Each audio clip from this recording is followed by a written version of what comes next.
The 95s, I'm not sure how many of these 95s we have in the sale, but the one that I'm looking at right now sure looks impressive. These are Move the Needle. Again, Move the Needle is the quite frankly kingpin boar that we have here on the hill. And the sow here is a first litter heater. She's a heater on a 59 litter crickets, and that 40 litter was a very good litter of pigs that she came out of. Again, heater was a life sentence. Son that we had here, he was a life sentence Goosebumps.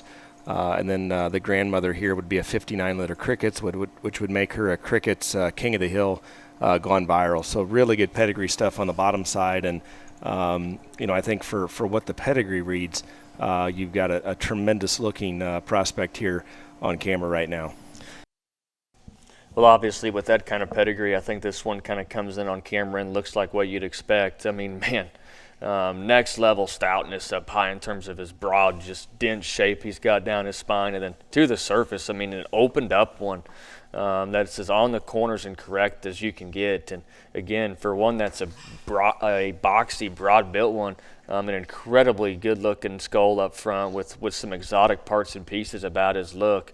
Obviously this one is a crypt there and will need fix, but man, you start talking about visually what this one offers, and then dig into that pedigree just a little bit. I think the value becomes just more intrinsic there on what this thing could ultimately look like as a finished product. The grandma of this one would have been a mate to the bear that wins the Open Show for the Murphy family, and would have just made Addison Thompson's 7th overall light cross there at Oklahoma City 2 weeks ago.